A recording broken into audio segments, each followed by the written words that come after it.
ஃபெலிக்ஸோட கைது வந்து சர்ச்சையா பாக்குறாங்க. ஃபெலிக்ஸ் சொன்ன வார்த்தையே வந்து இப்போ பரவலா பேசுறோம். இன்னைக்கு எனக்கு தான் நாளைக்கு உங்களுக்குன்ற. ஃபெலிக்ஸ் செய்தது குற்றம் அல்ல, தவறு. ஃபெலிக்ஸ் வந்து ஒரு பத்திரிகையாளர் அப்படின்னா அவர் பண்ண தவறுன்றது ஒரு குற்றத்துக்கு வந்து பார்த்தீங்கன்னா இவர் வந்து ஆமோதிக்கிற மாதிரி பேசிட்டாரு. அதை வந்து அப்லோட் பண்றாரு. இவ்வளவுதானே. இதை தாண்டி நீங்க வீட்டில் போய் ரைடு பண்ணி அவங்க என்ன எடுக்க போறாங்க? ஒருவேளை திமுகவுடைய தவறுகள், அதில் இருக்கிற விஐபிகளோட மீதான ஊழல்கள், திமுகவின் ரகசியங்கள் ஏதாவது தேடி போறாங்கன்ற சந்தேகம் வருது நமக்கு.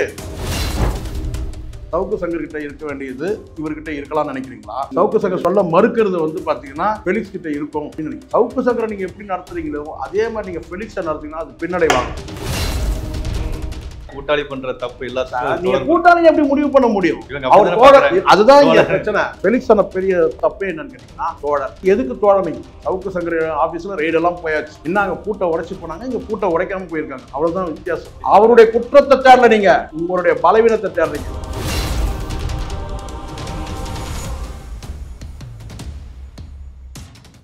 Study in Singapore, Mauritius. Easy entry to Canada, UK, Europe, Australia, New Zealand. For admission contact 7904-710-512. லகரம் பாய்ஸ் உறவுகளுக்கு வணக்கம். இன்றைக்கு பத்திரிகையாளர் சேகுவரா ஜெய்சங்கர் அவர்களை சந்தித்து சவுக்கு சங்கர் விவகாரம், ஃபெலிக்ஸ் கைது, ஃபெலிக்ஸ் வீட்டில் வந்து சோதனை குறித்து பேச போகிறோம். சார் வணக்கம் சார். வணக்கம் சார். தொடர்ந்து சவுக்கு சங்கர் கைதுக்கு பிறகு நடக்கிற சம்பவங்கள்லாம் வந்து ரொம்ப அதிர்ச்சியாக இருக்குது. இவங்கெல்லாம் வந்து இப்படி அடுத்து சவுக்கு மேலே கஞ்சா வழக்கு, ஃபெலிக்ஸை டெல்லியில் போய் அரெஸ்ட் பண்ணுறாங்க. இப்போ ஃபெலிக்ஸ் அவர்களோட வீட்டில் போய் சோதனை பண்ணுறாங்க. அந்தளவுக்கு திமுக தீவிரம் காட்ட வேண்டிய விஷயம் என்ன? அதாவது வீட்டில் போய் சோதனை பண்ணுறது. இப்போது சவுக்கு சங்கர் கைது, அதுக்கான காரணங்கள் தனி. அதேமாதிரி ஃபெலிக்ஸோட கைது வந்து நம்ம பார்க்கணும், தனித்தனியாக பார்க்கணும். சம்பவம் ஒன்று தான், நிகழ்வு ஒன்று தான். ஒரு சர்ச்சைக்குரிய காணொலி, 30 நிமிட காணொலி. அதில் என்ன வந்து சவுக்கு சங்கர் வந்து சர்ச்சைக்குரிய பேசினார்ன்றது எல்லாருக்கும் தெரியும். காவல் உயர் அதிகாரிகளும் பெண் உதவி காவல் ஆய்வாளர் பேசியிருக்காரு, ஜார்ஜ் ஜெனரல் பேசுகிறார். இது எல்லாருக்கும் தெரியும். இதை பல முறை பேசலாம். இதுதான் அவங்க வந்து பார்த்தீங்கன்னா இது குற்றம். அவர் பேசுறது குற்றம் தான், சவுக்கு சங்கர் பேசுறது குற்றம் தான். அதுக்கு பிறகு வந்து கஞ்சா வழக்கெல்லாம் வந்து போட்டாங்க. அந்த ஒரு புட்டப் கேஸாக தான் நம்ம அதெல்லாம் பார்க்குறோம். இது ஒரு பக்கம் இருக்குது. அதுக்கப்புறம் அவர் நிறைய பேசுகிறாரு. சவுக்கு சங்கர் வந்து வெளியில் வரும்போது எனக்கு வந்து கொல்லப்படுவேன்னு சமாதி கட்டுவாங்கன்னு சொல்கிறாங்க. அதெல்லாம் வந்து பார்த்திங்கன்னா நம்ம நம்பலை. அந்த விபத்தும் கூட வந்து பார்த்திங்கன்னா அது நம்பக்கூடியதாக இல்லை. இதெல்லாம் கூட இருக்கட்டும் ஒரு பக்கம். இப்போ நமக்கு என்னன்னு கேட்டால் ஃபெலிக்ஸோட அரெஸ்ட்டு தனியாக நம்ம பார்க்க முடியாது. ஃபெலிக்ஸ் வந்து பார்த்திங்கன்னா செய்தது குற்றம் அல்ல, தவறு. இவர் பேசுனதை அவர் வந்து எடிட் பண்ணியிருக்கணும். அதை கவனக்குறைவாக விட்டுட்டாரு. அது தெரிஞ்சே கூட விட்டதாக அது வந்து ஒரு தவறு தான், அது குற்றம் இல்லை.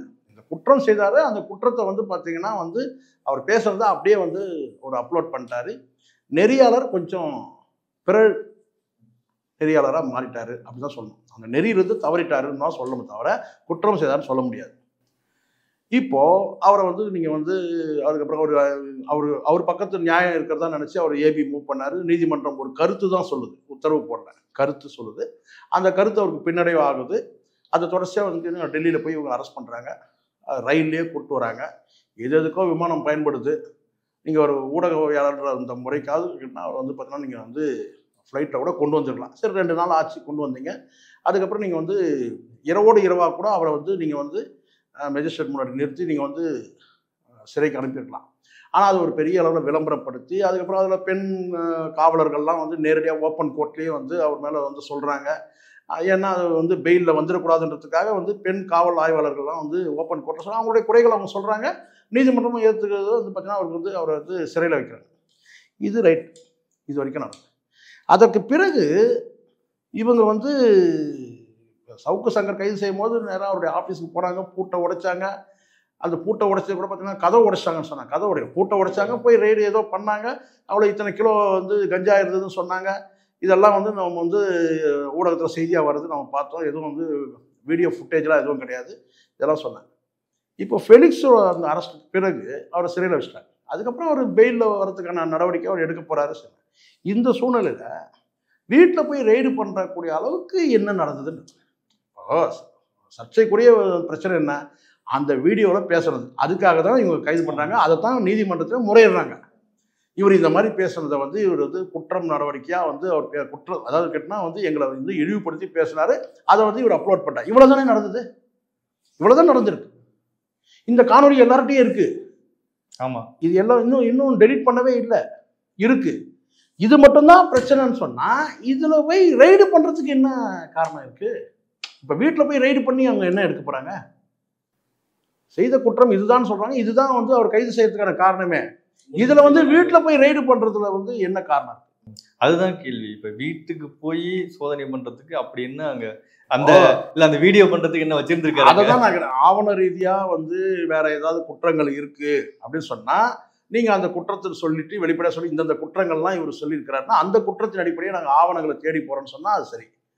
கைது செய்யப்படுறது ஒரு 30 நிமிடம் உள்ள ஒரு சர்ச்சைக்குரிய ஒரு வீடியோ. அந்த வீடியோ வந்து அவர் அப்லோட் பண்ணார். இது மட்டும்தான் அவர் செய்தது. இது நீங்கள் வந்து கேட்டால் நீங்கள் நேராக வந்து பார்த்தீங்கன்னா அலுவலகத்திலே கூட நீங்கள் போய் பார்த்தீங்கன்னா கூட அந்த வீடியோ நீங்கள் டெலிட் பண்ணுங்கன்ற சொல்லக்கூட இல்லை. ஏன்னா நீதிமன்றத்தை அவங்க டெலிட் பண்ண போகிறாங்க. அதுக்கான வந்து மனு தாக்கல் பண்ண அதுக்கான வேலை நடக்குது. சரிங்களா? அது செய்ய போகிறாங்க. நீதிமன்றம் வந்து பார்த்தீங்கன்னா இது வந்து காண தகுந்தது கிடையாதுன்னு சொன்னால் அது நிச்சயமாக அதை டெலிட் பண்ண போகிறாங்க. அதுக்கப்புறம் துறை ரீதியாக கூட நீங்கள் வந்து மீடியா சார்பாக நடவடிக்கை. ஆனால் இப்போ வீட்டில் போய் ரைடு பண்ணுற அளவுக்கு அங்கே என்ன? அப்போ நமக்கு இது வேற ஏதோ பிரச்சனை இருக்குது, வேற ஏதோ தேடி போகிறாங்க.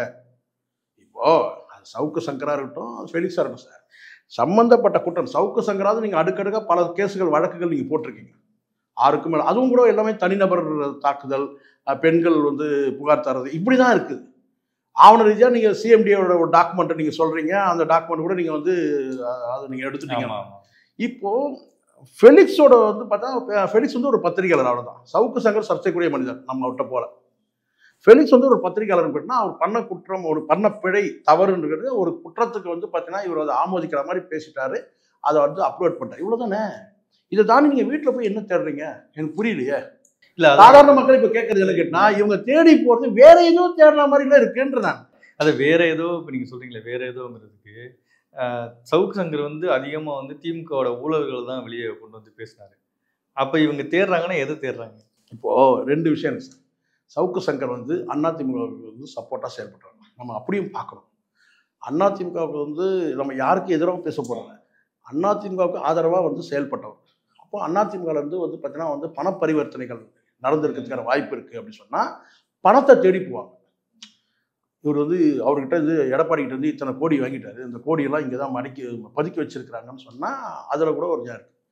அப்படி போயிருந்தாலும் கூட தெரிஞ்சிருக்கும். இல்லை அதிமுக வந்து இவருக்கு என்ன சப்போர்ட், இங்கே இவங்க வந்து பலவீனமாக இருந்தால், திமுக பலவீனமாக இருந்தால், திமுக வந்து இப்போ 35 சீட்டுக்கு மேலே வந்து வெற்றி பெறுவாங்கன்னு ஒரு நிலைப்பாடு இருக்கு.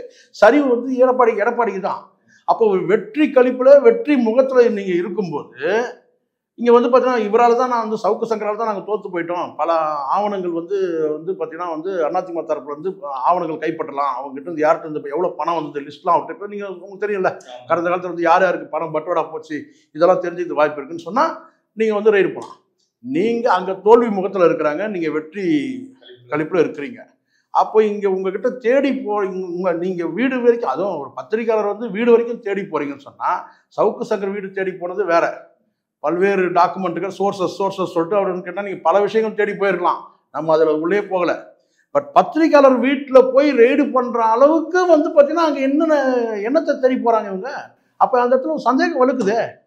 ஒருவேளை திமுகவுடைய வந்து பார்த்தீங்கன்னா வந்து தவறுகள், அதில் இருக்கிற விஐபிகள் மீதான ஊழல்கள், அமைச்சர்கள் மீது உள்ள ஊழல்கள் ஏதாவது இருக்குதா, அந்த மாதிரி டாக்குமெண்ட் ஏதாவது தேடி போகிறாங்களா, திமுகவின் ரகசியங்கள் ஏதாவது தேடி போகிறாங்கன்ற சந்தேகம் வருது நமக்கு. நீங்கள் ஒரு விஷயத்த நம்ம வந்து பார்த்தீங்கன்னா இங்கே எல்லாமே வந்து பகுத்து பார்க்கணும். 6 அறிவை கடந்து பார்க்கக்கூடிய சூழல் இருக்குது. நீங்கள் சவுக்கு சங்கரை கைது பண்ணுறீங்க, ஒரு குறிப்பிட்ட ஒரு குற்றத்துக்காக கைது பண்ணுறீங்க, அதுக்கப்புறம் அடுக்கடுக்கான வழக்குகள் போடுறீங்க, கஞ்சா வழக்கு போடுறீங்க. அவரை வந்து பார்த்தீங்கன்னா முடக்கியாச்சு, கிட்டத்தட்ட பைத்தியம் போல கத்திட்டு வரதை நம்ம பார்க்குறோம். சரிங்களா? வந்து உள்ளே சமாதி கட்டிடுவாங்க அதெல்லாம் சொல்கிறாரு. அது சவுக்கு சங்கருடைய நடவடிக்கை நான் ஏற்கனவே உங்களுக்கு சொல்லியிருக்கிறேன். சரிங்களா? ஒரு 4ஆம் தர நடவடிக்கை. ஃபெலிக்ஸ் அப்படி இல்லை. ஃபெலிக்ஸ் ஒரு மீடியா பர்சன். நீங்கள் வந்து எல்லாரையும் நீங்கள் சந்தேக கண்ணோட பார்க்குறதுன்றது வேற விஷயம். சரிங்களா? நீங்கள் சந்தேக கண்ணோட கூட பாருங்கள். ஆனால் நீங்கள் தேடி போகிற விஷயம் என்ன? சவுக்கு சங்கர் வந்து ஃபெலிக்ஸ் வந்து சவுக்கு சங்கருக்கு ஆதரவாக இருக்கிறாருன்னு வச்சு. ஆனால் சவுக்கு சங்கரோட நடவடிக்கை எல்லாத்துக்குமே இவர் வந்து ஒரு துணையாக இருப்பார். இப்போ நீங்கள் சவுக்கு சங்கர் வீட்டில் நீங்கள் ரைடு போனீங்க, அங்கே என்னத்தை தேடி போனீங்க? நம்ம அதை கேட்கல. நீங்கள் தான் எடுத்துட்டீங்களே கஞ்சா கிலோ கணக்கில். அவர் கிட்டத்தட்ட ஹோல்சேல் டீலர் மாதிரி ஆக்கிட்டீங்கன்னு வச்சுங்களேன். இப்போ இவர்கிட்ட தேடி போகிறது என்ன? அப்போ 2 இடத்துலையுமே நீங்கள் தேடி போனது வேற ஏதோ ஒன்று ஆயிடுதா இல்லையா? ஏதோ ஒரு விஷயத்த வந்து திமுக வந்து தேடிக்கிட்டு இருக்காங்க. தேடிக்கிட்டு இருக்கிற அந்த திமுக சார்ந்ததாக தான் நம்ம பார்க்க வேண்டியதாக இருக்குது. அந்த ரகசியத்தை, திமுகவின் ஏதோ ஒரு ரகசியத்தை, இல்லை வந்து ஏதாவது ஊழல் பட்டியல் ஏதாவது இருக்கா, இல்லை வேற ஏதாவது வந்து மாபியாக்கள் கிட்ட வந்து இந்த பண பரிவர்த்தனைகள் லிஸ்ட் ஏதாவது இருக்கா, ஏதோ ஒரு ரகசியத்தை நீங்கள் தேடி போகிற மாதிரி இருக்குது சார். நீங்கள் வந்து டெவலப் பண்ணிட்டே போகிறீங்க. இப்போ ஊடக பார்வைன்னு ஒன்று இருக்குது, எல்லா ஊடகங்களுக்கும் ஒரு பார்வை இருக்குது. ஃபெலிக்ஸ் கைதியே வந்து பார்த்தீங்கன்னா இங்கே சர்ச்சை ஆகுது. இதை கைது பண்ணியிருக்க வேண்டிய அவசியம் இல்லைன்னு ஆயிடுது. நல்லா தெரியுது திமுக தரப்பு இவ்வளவு பேசுறவங்க தெரியாதா? இல்ல பெரும்பாலும் அந்த சர்ச்சையை திசை திருப்பத்தான் வந்து பாத்தீங்கன்னா இப்ப சிவாஜி கிருஷ்ணமூர்த்தி வந்து பாத்தீங்கன்னா வந்து ஒரு ஆபாசமான அருவருக்கு தகுந்த வார்த்தையை பேசியிருக்கிறார். இந்த சர்ச்சையை வந்து மடைமாற்றம் செய்யறதுக்காக அது ஊடகங்களை பெருசா வாதிக்கணும். ஃபெலிக்ஸோட கைது வந்து பாத்தீங்கன்னா வந்து ஊடகங்கள் மறையணும், அதாவது மறக்கணும், அது பேசக்கூடாது, அது சர்ச்சை ஆகுது. ஃபெலிக்ஸோட கைதை வந்து சர்ச்சையா பாக்குறாங்க. ஃபெலிக்ஸ் சொன்ன வார்த்தையும் வந்து இப்போ வந்து பரவலா பேசுறோம். இன்னைக்கு எனக்கு தான், நாளைக்கு உங்களுக்கு. அப்போ எல்லா ஊடகங்களும் வந்து பார்த்தீங்கன்னா ஒரு பார்வை வந்து திரும்புது திமுக அரசுக்கு எதிராக. இப்படிப்பட்ட மக்கள் பார்வை, அந்த ஊடக பார்வையெல்லாம் வந்து திமுக உணர்ந்தாலும் அதையும் கடந்து அவப்பேர் வந்தாலும் பரவாயில்லைன்னு சொல்லி ஒரு ரெய்டு போறாங்கன்னு சொன்னா அப்ப வேற ஏதோ ரகசியம் இருக்கு. இவங்க தேடி போறது வேற ஏதோ ரகசியத்தை தேடி போறாங்கன்னு ஆயிடுச்சு. இது வந்து நல்லாவே தெரியும், முதலமைச்சருக்கும் தெரியும், உதயநிதிக்கும் தெரியும். திமுக தரப்புலையும் அமைதிக்கு மௌனம் காக்கப்படுது, பத்திரிகையாளர் மத்தியும் மௌனம் காக்க. இல்ல, அமைச்சர் ரகுபதி, சட்டத்துறை அமைச்சர் ரகுபதி வந்து யாரையும் பழிவாங்குற எண்ணம் இல்லைன்றது சொல்றாரு. அது கரெக்ட், அந்த மாதிரி பழிவாங்க. ஆனா தேடி போறது என்ன? நீங்க எதை தேடி போறீங்க? நீங்க கைது பண்ணது சாதாரண வந்து பார்த்தீங்கன்னா அந்த கேஸே வேற சார். அதுக்கு வந்து பார்த்தீங்கன்னா ஆவணங்கள் எதுவும் இருக்காது. ஆவணம் வந்து பார்த்தீங்கன்னா வீடியோலேயே இருக்கு. 30 நிமிஷம் சர்ச்சைக்குரிய அதுதான் ஆவணம். அதுதான் இங்கேயே இருக்கு. உங்கள்கிட்ட ஹார்ட் டிஸ்க் தேவைன்னா கூட நீங்க கேட்டாலே எடுத்து வந்து கொடுத்துருவாங்க. ஏன்னா அவங்க தான் டெலிட் பண்ணலையே. இப்போ ஒரு தவறா பேசிட்டோம், அது உடனே டெலிட் பண்ணியிருந்தாங்கன்னா நீங்க ஹார்ட் டிஸ்க் கேட்டு எல்லாம் ஒரே பிரச்சனை பண்ணி கம்ப்ளீட்டா ஒட்டுமொத்த கேமராலேருந்து இன்ஸ்ட்ருமெண்ட்லேருந்து எல்லாத்தையும் நீங்க கொடுக்கணும். ஆனால் நீங்க அதை தாண்டி நீங்க உள்ள போய் நீங்க சர்ச்சுக்கு போறீங்கன்னு சொன்னா அங்க வேற ஏதோ இருக்கு. சவுக்கு சங்கர் கிட்ட இருக்க வேண்டியது இவர்கிட்ட இருக்கலாம்னு நினைக்கிறீங்களா? இல்ல, சவுக்கு சங்கர் சொல்ல மறுக்கிறது வந்து பாத்தீங்கன்னா ஃபெலிக்ஸ் கிட்ட இருக்கும் அப்படின்னு நினைக்கிறேன். ஏதோ ஒரு ரகசிய எல்லாருக்கும் பார்வை இருக்கா இல்லையா சார்? ஒரு தடவை உங்களுக்கு தெரியுமா, நக்கீரன் கோபாலை வந்து பார்த்தீங்கன்னா ஸ்கூல் குழந்தை ஒரு கேள்வி கேட்டுச்சு. நக்கீரன் கோபால் சம்பந்தமா என்னன்னு கேட்டான். போலீஸாலேயே தேட முடியல, வந்து ராணுவத்தெல்லாம் வச்சு தேடுறாங்க, அதெல்லாம் வந்து தேட. ஸ்கூல் குழந்தை, சாதாரண ஸ்கூல் குழந்தை, ஒரு 5ஆம் கிளாஸ் 4ஆம் கிளாஸ் படிக்கிற குழந்தை கேட்டு கேட்டான். யாருமே அவரை பார்க்க முடியலன்னு சொல்றாங்க. வீரப்பனை யாருமே அவரை பார்க்க முடியாது, யாருமே வந்து கண்டுபிடிக்க முடியாதுன்னு சொல்றாங்க. அப்போ நக்கீரன் கோபால் அங்கிள் மட்டும் எப்படி போய் கண்டுபிடிச்சு பார்க்கறாரு அப்படின்னு 5 வயசு குழந்தை கேட்டுச்சு. யாருமே பார்க்க முடியாது, ராணுவமே பிடிக்க முடியாது, போலீஸே பிடிக்க முடியாதுன்னு சொன்னா இந்த நக்கீரன் கோபால் அங்கிள் மட்டும் எப்படி போய் பார்த்துட்டு வராரு? 5 வயசு குழந்தை கிடைச்சு, ஸ்கூல் குழந்தை கிடைச்சு, பெண் குழந்தை கிடைச்சு. அதே சந்தேகம் தான் இப்போ என்னன்னு கேட்டீங்கன்னா, இது வந்து ஒரு அரை மணி நேர சர்ச்சைக்குரிய காணொலிக்கு நீங்க என்ன தேடணுமோ அதானே தேடணும். இதை தாண்டி நீங்க ஏதோ ஒரு ரகசியத்தை தேடுற மாதிரிலாம் இருக்கு. நீங்க காதல பூ சுத்துறீங்க, அது வேற விஷயம். நாங்க வந்து பாத்தீங்கன்னா வந்து இந்த சவுக்கு சங்கர் கஞ்சா வச்சிருந்தாரு, அதை வச்சிருந்தாருன்னு சொல்லிட்டு நீங்க அதே பாதையில வந்து நீங்க வந்து இதை நீங்க சவுக்கு சங்கரை நீங்க எப்படி நடத்துறீங்களோ அதே மாதிரி நீங்க ஃபெலிக்ஸை நடத்தீங்கன்னா அது பின்னடைவாங்க சார். எப்படி பின்னடைவாங்க? கண்டிப்பா திமுக அரசு இது கெட்ட பேர். ஊடகங்கள் எல்லாருமே இன்னைக்கு மட்டும் ஒரு 6-7 பேர் என்கிட்ட பேசியிருப்பாங்க காலையில். எல்லாருமே என்னன்னு கேட்டீங்கன்னாக்கா என்கிட்ட பேசணும் கேட்டீங்கன்னா, இல்லை நீங்கள் ஃபெலிக்ஸ்க்கு ஆதரவாக பேசணும். நான் அதெல்லாம் பேச மாட்டேன். தப்புனா தப்புன்னு சொல்லுவேன். அவர் செய்து தப்பு. நேற்று நான் பேசுனதுன்னு கேட்டாங்க சில பேர். நீங்கள் அப்படி சொல்லுங்க. ஆமாம், இது சர்ச்சைக்குரிய காணொலி நல்லா தெரியும் உங்களுக்கு. ஒரு அதிகாரியை நேரடியாக பேரை சொல்லியே நீங்கள் வந்து திட்டி இருக்கும்போது அதை நீங்கள் எடிட் பண்ணிருக்கணும். சரி, அப்லோட் பண்ண தப்பு. ஆமாம், அப்லோட் பண்ண தப்பு தான். சவுக்கு சங்கர் வாந்தி எடுத்தால் அப்படியே நீங்கள் பிடிக்கலாம். நான் பேசினேன், நான் விவாதம் பண்ணேன். ஆனால் அதை தாண்டி வந்து கேட்டால் நீங்கள் ரெய்டுன்னு வரும்போது அப்போ நம்ம யோசிக்கிறோம்ல, ரெய்டு பண்ணக்கூடிய அளவுக்கு என்ன இங்கே ஃபெலிக்ஸ் தப்பு பண்ணாரு? சவுக்கு சங்கர் நீங்கள் குற்றமே வேற சார். 6 கேஸ் 7 கேஸ் இன்னும் கூட 10 கேஸ் போடுவீங்க சார். நீங்கள் கூட்டாளி பண்ற தப்பு இல்ல சார். நீங்க கூட்டாளி எப்படி முடிவு பண்ண முடியும்? அவர் தோழர். அதுதான் இங்க பிரச்சனை. ஃபெலிக்ஸ் பண்ண பெரிய தப்பே என்னன்னு கேட்டீங்கன்னா, தோழர். நீங்க நெறியாளரா இருக்கணும், கெஸ்டா இருக்கணும். நீங்க உறவு முறை கொண்டாடுனீங்கன்னா இப்ப அப்படி ஆயிடும். எதுக்கு தோழமை? இப்ப என்ன ஆகுதுன்னு கேட்டீங்கன்னா, அவர்கிட்ட இல்லாத ஒரு ஆவணம் வந்து அங்கேயும் ரெய்டெல்லாம் போயாச்சு. இப்ப அங்க ரெய்டே போகலன்னா கூட சொல்லலாம். சவுக்கு சங்கர் ஆபீஸ்ல ரெய்டெல்லாம் போயாச்சு. என்ன அங்கே பூட்டை உடைச்சி போனாங்க, இங்கே பூட்டை உடைக்காமல் போயிருக்காங்க. அவ்வளோதான் வித்தியாசம். இப்போ வந்து பார்த்தீங்கன்னா இப்போ இவங்க வேற ஏதோ இதை கடந்து வேற ஏதோ ஒரு விஷயத்தை தேடுறாங்கன்னு உங்களுக்கு நமக்கு படல. யோசிச்சு பாருங்க. ஏதோ ஒரு ரகசியத்தை தேடுறாங்க. அது ஆவணமா, அது பணமா, என்ன தேடுறாங்க இவங்க?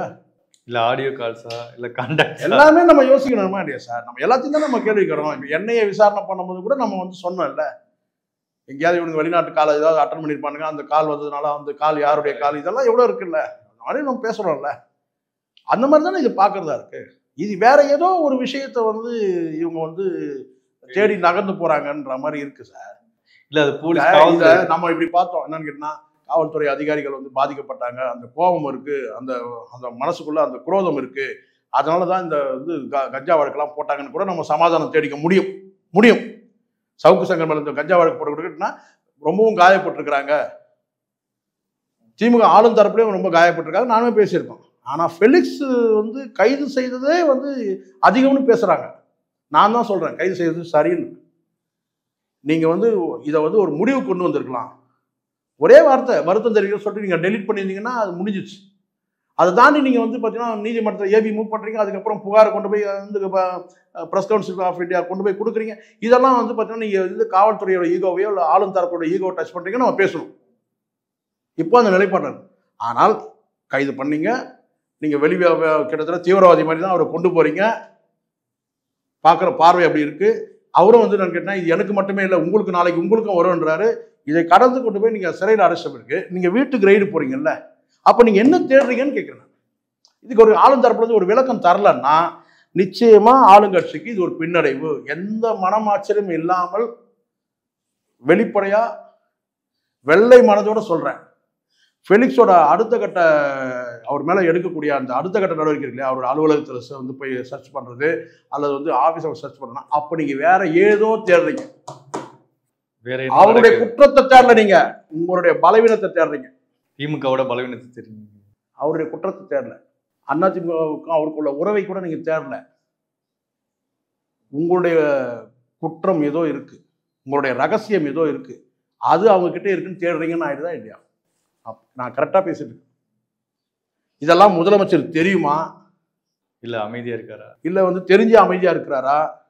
நாளைக்கு நமக்கு இதெல்லாம் ஒரு பின்னடைவா ஆகும்னு தெரிஞ்சும் இந்த நடவடிக்கையை வந்து எடுங்கன்னு சொன்னாங்கன்னா அப்ப இது எதுவும் பெரிய விஷயமாலாம் இருக்கு. திமுகவுக்கு இது பின்னடைவும் தெரியும். முதலமைச்சர் பல நன்மைகள் செஞ்சிருக்கிறாரு, பத்திரிகையாளருக்கு வந்து வாரியம் அமைச்சிருக்கிறாரு. உங்களுக்கு இது வந்து 5000 ரூபாய் பணம் கொடுத்தாரு வந்து பார்த்தீங்கன்னா வந்து இந்த கொரோனா காலத்துல இவ்வளோ நன்மை செய்து பத்திரிகையாளர் மத்தியில் ஒரு நல்ல பேர் உள்ளவர். ஜெயலலிதா வந்து பார்த்தீங்கன்னா லட்டி சார்ஜே பண்ணியிருக்கிறாங்க பத்திரிகையாளர் மேலே. அப்படி ஒரு அவப்பேர் எடுத்தவங்க. முதலமைச்சருக்கு அந்த மாதிரி பேரே கிடையாது.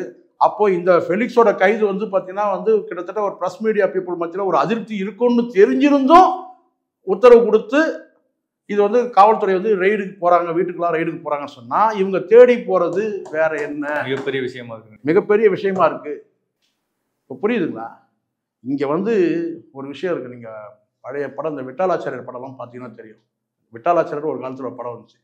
அது என்னன்னு கேட்டிங்கன்னா, ஒரு ராஜா வந்து ஒரு மந்திரவாதியால் பாதிக்கப்படுவார், இல்லை கடத்தி கொண்டு போய் ராணியை கொண்டு போய் வச்சுருவாங்க. அப்போ வந்து ராஜா வந்து என்ன சொல்லி கேட்டால் வந்து தேடி போவார். 7 மலை, 7 கடல், 7 குகைகள் இப்படி தாண்டி போவார். அங்கே பார்த்தீங்கன்னா வந்து காளி கோயில் இருக்கும், அங்கே மந்திரவாதி கிட்ட சண்டை போடுவார். அப்புறம் அந்த மந்திரவாதியை வந்து சாகடிக்கணும்னா அதை தாண்டி உள்ள குகைக்குள்ளே போவார். அந்த குகையில் போய் மாட்டிப்பார். அங்கேருந்து போகணும்னு கேட்டால் அப்புறம் குடுவை இருக்கும், அந்த குடுவைக்குள்ளே வண்டு இருக்கும், அந்த வண்டு வந்து பார்த்தீங்கன்னா ரக்கையை பிப்பார், இங்கே மந்திரவாதி சுற்று போயிடுவான். அந்த மாதிரில இருக்கு இந்த ரகசியம். இவங்க எதை நோக்கி நீங்க போறீங்கன்னே தெரியலையே. இப்ப மக்கள்கிட்டே ஒரு தெரிஞ்சுதானே இது எப்படி தெரிஞ்சுதானே நான் என்ன சொன்னேன், நாளைக்கு தெரியுது ஒரு விஷயம் சார். உங்களுக்கு அவப்பேர் ஆகுது இல்ல, பத்திரிகையாளர் பத்திரிகை வந்து உங்களுக்கு கெட்ட பேர் தேவையில்லை. நீங்க சவுக்கு சங்கர் கைது பண்ற வரைக்கும் மக்கள் வந்து உங்களை வந்து அமைதியா இருந்தாங்க. அதுலயும் சில செக்டார் இருக்கு. சவுக்கு சங்கர் ஹீரோன்னு பேசிட்டு இருக்கிற பைத்தியங்களாம் கூட இருக்கு. அவன் வந்து பார்த்தீங்கன்னா இவ்வளோ பிரச்சனைகள். அப்படி இருக்கும்போது இது வந்து பார்த்தீங்கன்னா வந்து உங்களுக்கு பின்னடைவாங்கல்ல. அதனால ஆரம்பத்தில் ஒன்று சொல்லிட்டேன், சவுக்கு சங்கருடைய கைது அதனுடைய தொடர்ச்சியான நடவடிக்கைக்கு பார்வை வேற, ஃபெலிக்ஸோட கைது அதனுடைய தொடர்ச்சியான நடவடிக்கைக்கு பார்வை வந்து பார்த்தீங்கன்னா திமுக அரசுக்கு நேரடியாகவே வந்து பார்த்தீங்கன்னா ஒரு அவப்பேரை ஏற்படுத்தும் நான் சொல்றேன். ஏதோ நான் பத்திரிகையாளர் இருந்ததுனால அவர் சொல்றேன்றது கிடையாது சார். ஒரு நியாயப்பார்வை இருக்குல்ல. நீங்க என்னதான் தேடி போறீங்க, அதையாவது சொல்லிடுங்க. நாங்கள் இந்த டாக்குமெண்ட்லாம் தேடி போறோம், அப்படின்னா சொல்லுங்க. நீங்க அதை விட்டு கேட்டா ஒரு அச்சுறுத்தல் நடவடிக்கைன்னு ஏற்கனவே பேசுறாங்க. கைது நடவடிக்கையே அச்சுறுத்தல் பேசுறாங்க. அதுதாண்டி நீங்க வீட்டுக்குள்ள ரெய்டெல்லாம் நீங்க போகும்போது என்ன ஆகுங்கன்னா அது நிச்சயமா வந்து பார்த்தீங்கன்னா பின்னடைவு, திமுக அரசுக்கு பின்னடைவு தான். இவ்வளவு நேரம் உங்க நேரத்தை எங்களுக்காக சொல்லிட்டு மிக்க நன்றி. நன்றி சார்.